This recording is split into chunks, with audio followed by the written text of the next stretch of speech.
Hello, everyone. John White here, and we're going to do the Dungeons and Dragons Pathfinder campaign Curse of Strahd Session 0 recap, where we did the adventure Death House.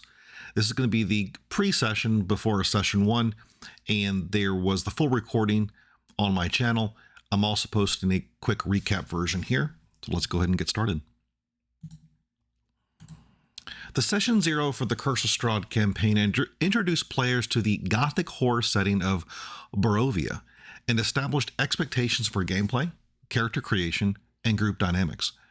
The Game Master, name was Jack, shared his experience and explained the campaign's dark and morally complex themes, ensuring comfort through safety tools and collaborative discussions. Players created characters using Pathfinder 2e Builder, focusing on balanced roles and engaging backstories, while learning to navigate Foundry Virtual Tabletop's interface and tools. With the party finalized and the starting scenario set in Daggerford, the session wrapped up with excitement for the challenging and immersive adventure ahead. So let's dive into a little bit more details of each of those. So, the introduction. The session started with the Game Master welcoming everyone and making sure that all players were present and could hear each other. There was some initial small talk, including technical issues and confusion over usernames. The GM introduced himself, shared his experience with tabletop role-playing games, or TTRPGs, and explained his role as the Game Master for the upcoming campaign. He noted that he has been playing TTRPGs for 24 years, with 20 of those years spent as a DM or GM across various systems, including D&D, Pathfinder, Vampire, Lancer, and Cyberpunk. He encouraged players to reach out if they had questions regarding the rules, gameplay mechanics, or anything else during the campaign. Once introductions were out of the way, the GM discussed the logistics of the session, including how players could communicate with him privately if they wanted to perform actions that other players should not be aware of. This could include sneaky maneuvers, private conversations, or anything that might add an element of surprise during the game. The GM assured the players that they could send him direct messages if they wished to discuss or arrange any such actions. The players then briefly reconnected and joked about their history, mentioning old friends and locations where they had met before. After catching up, the conversation shifted back to the campaign, and the GM sent each player a password to join Foundry Virtual Tabletop, or VTT server. He guided them through the process of logging in and setting up their characters. After some troubleshooting with direct messages and the interface, everyone successfully connected to the server. The GM explained that they would be playing Curse of Strahd, a dark and gothic horror-themed module set in the Ravenloft setting. He described it as a challenging campaign filled with tragic and morally complex elements where players would need to tread carefully and think strategically. He provided a brief overview of Barovia, the main region and the campaign, and emphasized its dark atmosphere, warning that this was not a setting for happy endings. He described the land as one where good and evil are not clearly defined, and victory often comes at a heavy price. To ensure player comfort, the GM introduced the group to safety tools like lines and veils and the X&O card system. He explained that these tools were in place to maintain a comfortable and enjoyable atmosphere for everyone. He asked players to review the safety guidelines and provide any boundaries or topics they wished to avoid. The group shared their thoughts, with some expressing discomfort about themes like child abuse and racism. The GM noted these preferences and confirmed that the campaign would respect these boundaries. After setting the tone and expectations, the GM provided the campaign's starting hook. The characters would begin as mercenaries in the town of Daggerford, on the Sword Coast of Faerun, in the Forgotten Realms. They were hired to investigate a series of disappearances linked to an old manor house known as the Death House. The GM clarified that this was just the beginning, and that the characters would soon be drawn into Barovia, a mist-shrouded land from which few escape. The conversation moved to character creation. The GM explained the available ancestries and classes in Pathfinder 2e, and guided players through selecting skills and abilities and equipment. He emphasized the importance of creating characters they would enjoy playing, rather than solely optimizing for combat. The group discussed their concepts, ensuring that they had a balanced party that could handle the campaign's challenges. The players began finalizing their characters, sharing details about their backgrounds and motivations. Some wanted to connect their characters' backstories to strengthen party cohesion. For example, one player proposed that their character was saved by another in a past encounter, creating a sense of camaraderie and loyalty. Another player shared their character's struggle with faith, hoping to find redemption in the face of Barovia's darkness. The GM explained that the intricacies of the setting further, detailing how Barovia is a realm within the larger domain of Ravenloft. Once in Barovia, the players would be trapped until they would find a way to comfort the vampire lord Strahd von Zarowich. The GM described Barovia as a small, isolated valley shrouded in mist, with the land itself corrupted by Strahd's influence. He hinted at the nature of the mists and how they draw unfortunate souls into Barovia against their will, setting the stage for the player's entry into the land. Throughout the conversation, the GM encouraged the players to create characters who could grow into heroes, even if they started with darker or flawed pasts. He explained that the campaign's tone would be somber and tense, with opportunities for deep role-playing and character development.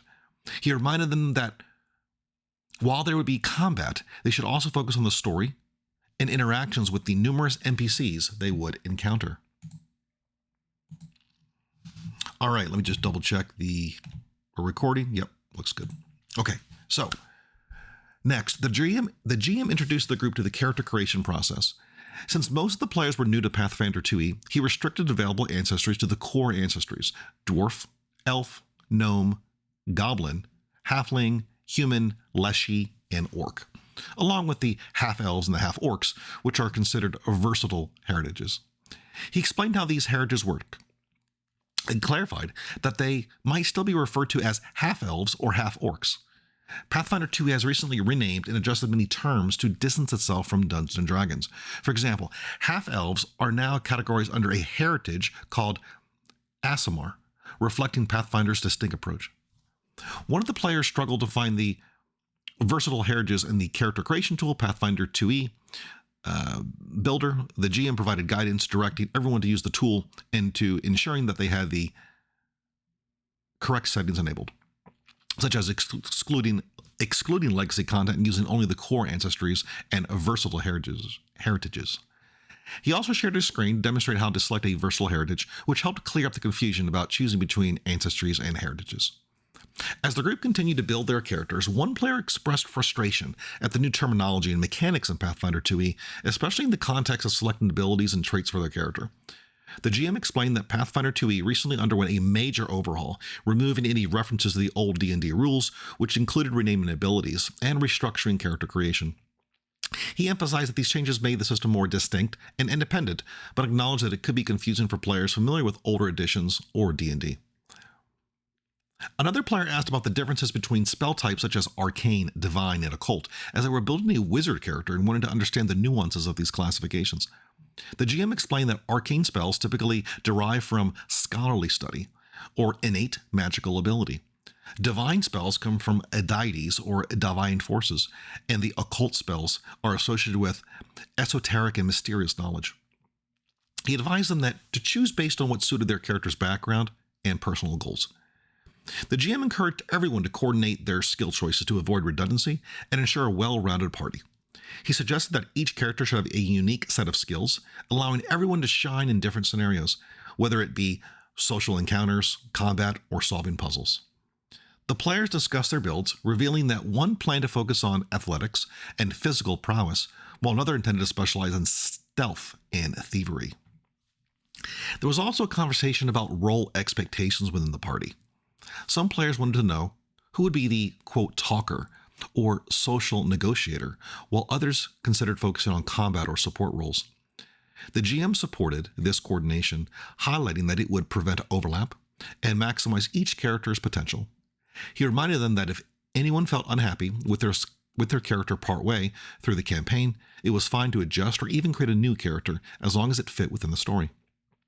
Regarding equipment, the GM instructed everyone to start with 15 gold pieces, which they could use to buy weapons, armor, and basic adventuring gear. He guided them through the buying process, making sure they understood how to select items and deduct the cost from their starting gold. One player voiced concerns about coordinating their weapons and armor to complement each other, leading to a brief discussion on how each class tends to guide gear choices based on their specialties. The GM also mentioned that the campaign would begin in the town of Daggerford on the Sword Coast, and that the characters would be hired as mercenaries to investigate disappearances linked to an old manor house called the Death House. This introductory scenario was meant to serve as a hook for the characters to later be drawn into the land of Barovia. He explained that while the characters are starting in a familiar setting, the Forgotten Realms, they would soon be transported to Barovia, a mist-shrouded domain in the Gothic horror setting of Ravenloft, where they would be trapped until they could confront and overcome Strahd von Zerowich, the vampire lord of Barovia. The GM continued to answer questions about specific abilities, skills, and character backgrounds. He encouraged them to think about their characters' motivations for accepting the job and their reactions to being drawn into such a dark and oppressive place. He emphasized that Barovia is a place where victories are often bittersweet and where even the strongest adventurers may succumb to despair or corruption. He noted that players should create characters they would enjoy role-playing in this challenging environment. The GM began by walking the group through final steps setting up their characters and ensuring everyone could export and share their builds using Path Builder 2e. He explained how to properly send the shareable link, and most players successfully submitted their characters. There were a few initial hiccups, such as misnamed characters or missing items, but these were quickly resolved. One player asked how to send the character link to the GM and got help navigating Path Builder. The GM reminded everyone to name their characters to ensure a smoother import process. As players finalized their builds, they clarified how to buy items, adjust their inventories, and reconcile any discrepancies between Path Builder and the Foundry VTT. When players encountered issues purchasing equipment in Path Builder, such as not being able to afford desired items or confusing menu options, the GM assured them that starting with basic gear was normal. One player even realized they had accidentally bought multiple pavilion tents and had to correct their inventory. Another player faced an issue with a class feat not appearing in the spells section. The GM suggested upgrading to the paid version of Path Builder, which unlocked the feature for tracking all class abilities and allowing online backups via Google Drive. But again, it's not needed in this context. The GM also provided guidance on setting up ancestries and heritages. One player misunderstood the options for half ancestries, like half elf or half orc, but the GM clarified that these are now called versatile heritages and can be selected under human or elf ancestries. As the players neared completion, the GM recommended ensuring that they had balanced party roles and skill sets. One player had opted for a ranged build as a ranger, while another was a melee-focused champion. With a wizard and a cleric also in the group, the GM noted that they had a well-rounded team and just needed to finalize spell and skill selections. Players discussed additional features like acquiring spells and setting up innate and focus spell slots. The GM explained the differences between these spell types and walked a player through selecting spells for their wizard, ensuring they had all the options they needed. Another player asked about crafting specialties, and the GM helped them choose alchemy as a specialization.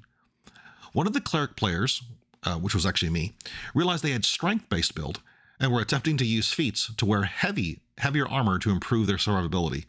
The GM gently noted that typically clerics focus on wisdom and suggested the war priest archetype for those seeking a more martial cleric. The player eventually corrected their armor setup and verified that their AC was correct. So that was me. So just to take a pause here, I had attempted to build this cleric build. It was my first time building it. And I was like, oh, great. Let me put all these points and feats into an area where I could upgrade my armor to, from light armor to medium armor, which I was able to. But then it kind of gimped my other stats where my strength was higher than my actual wisdom. And the GM and another person had joined. The GM's brother came in, who was a mutual friend of the groups, and he had commented, "Hey, John, I've never seen a cleric that has more strength than wisdom." But hey, I modified it later, and so that was a funny little aspect of learning on the fly, right? So let's continue. There were a few issues with double skills and duplicate items when importing characters into Foundry. For example, a cleric character, me, ended up with a student of the canon twice, and another character showed incorrect armor. The GM worked through these problems patiently and helping players clean up their character sheets. Overall, the group's character creation session, though long, successfully set up each player for the upcoming campaign. The GM promised to finalize tokens and ensure that everything was in place for the first session. The tokens were character tokens for Foundry VTTs, where you could put a picture of your character and a token or a circular kind of token of or an object, an artifact where you can move on the screen. That would be kind of your character, abstraction of your character. The party now included, so at the time it was Paul, a ranged focused ranger with strong dexterity and proficiency in stealth and thievery. Carl, a champion with high armor class and abilities to tank and protect the group. Haffa, an arcane spellcaster focusing on versatility and spell support. John, a cloistered cleric with armor proficiency and focus on healing and support. So, next, the GM began by introducing a few key details in Foundry to help players get familiar with the tool. He explained that since the first game of session was still a couple weeks away, they'd only cover the basics this time and dive deeper into the functionalities during the first session when needed. First, exploring the map and interface, the GM started by introducing the central play area in Foundry, which would display the maps and tokens for the game. He added a test map and placed player tokens to demonstrate movement and exploration. Players noticed that only a small section of the map was visible initially.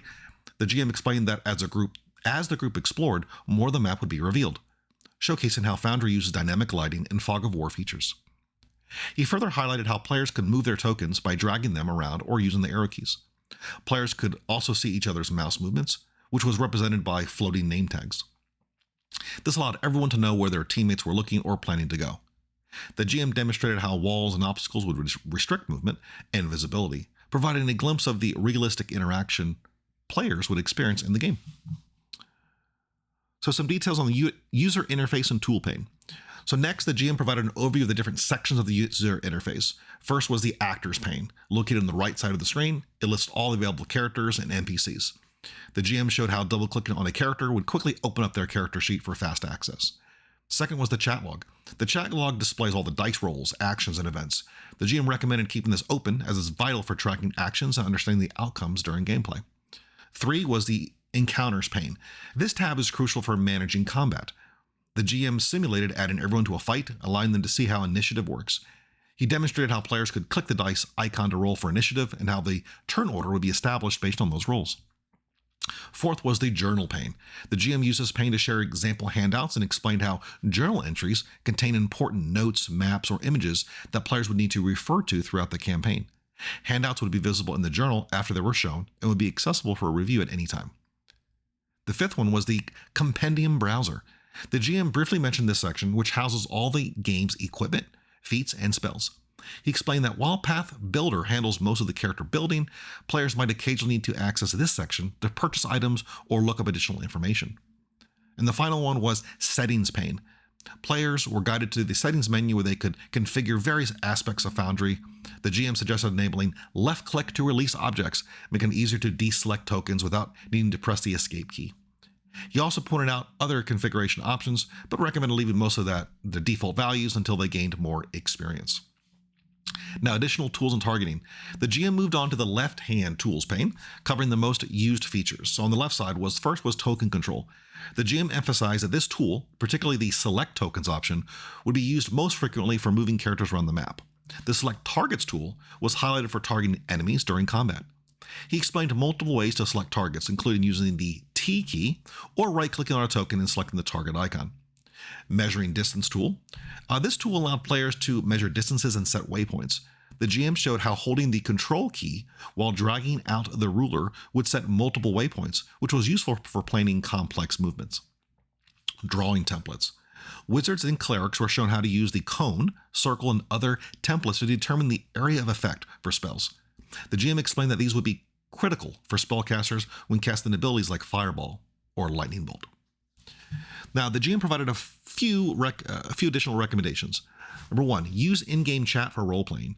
If players wanted to type out in-character dialogue or role-play scenes, they should use the in-game chat to maintain immersion and separate it from general conversation on the Discord. Second was pop-out windows for convenience. Right-clicking on chat, an encounter, or journal tabs would allow players to pop them out as a separate window, making it easier to view multiple tabs simultaneously. And finally, configure the dice appearance. Players could go to the Dice So Nice settings to customize the appearance of their dice, adding some flair to their rolls.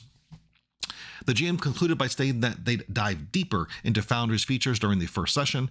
He encouraged everyone to review their character sheets and explore the Foundry's interface over the next couple weeks to get comfortable with the tool. He also invited players to think about their characters' backstories and portraits, which could be added to Foundry to enhance their role-playing experience. Then the GM initiated a discussion by asking if there were any additional questions or concerns regarding the game setup and mechanics. So, Managing attendance and session absences. One player asked about how absences would be handled. The GM explained that it's preferably for players to give at least a day's notice if they can't attend a session, although last-minute issues are understandable. If more than one player can't make it, the session will be postponed. With only 4 players in this specific group, so session 0, there was 4 players, running a session with just 2 might unbalance the gameplay or make certain encounters difficult. However, if only one person is absent, they could work around it by having that character move to the background in the story, essentially being present but not actively participating. The GM also mentioned tools at their disposal, such as marking a character as backgrounded, meaning that they are still part of the world but can't interact with it. This prevents the character from missing out on important story points or experience, but acknowledge that the player wasn't present. Recording sessions for absent players. A player asked if sessions could be recorded to allow absent players to catch up. The GM admitted they hadn't planned to record, but were open to the idea if everyone agreed. A module could be installed that enables streaming or recording from a neutral perspective that doesn't spoil the game master's view. The GM emphasized that the primary goal is to ensure everyone enjoys the game and doesn't feel left out. After some back and forth, the group agreed that recording the session when someone was missing, could be ideal. Handling player conflicts and decisions. Another player inquired about handling conflicts between players, especially when making decisions that affect the whole party. The GM acknowledged that splitting the party is generally considered a bad idea, but can lead to interesting outcomes if handled correctly. The group was encouraged to roleplay through disagreements in character to maintain immersion and avoid out-of-character conflicts. The GM mentioned that if disputes led to real-world tension, that they would step in and mediate, but they would preferred to let character-driven conflicts resolve naturally in the game. Establishing backstories and relationships. The discussion turned to character backstories and party dynamics. The GM clarified that the group was already working together at the start of the adventure. However, it's up to the players to decide if they've known each other for years or just meeting for the first time. The group settled on being part of an adventurers guild, having gone through basic training and a few minor quests together, which built a basic level of trust. One player asked if anyone planned on doing anything duplicitous, to which the group responded with laughter. They agreed that they weren't planning to backstab each other, but the level of loyalty wasn't fully established yet. As a newly formed group, they would have to work to earn each other's trusts over time. So character adjustments before session 1. Players wanted to know if they could make adjustments to the characters before the first session.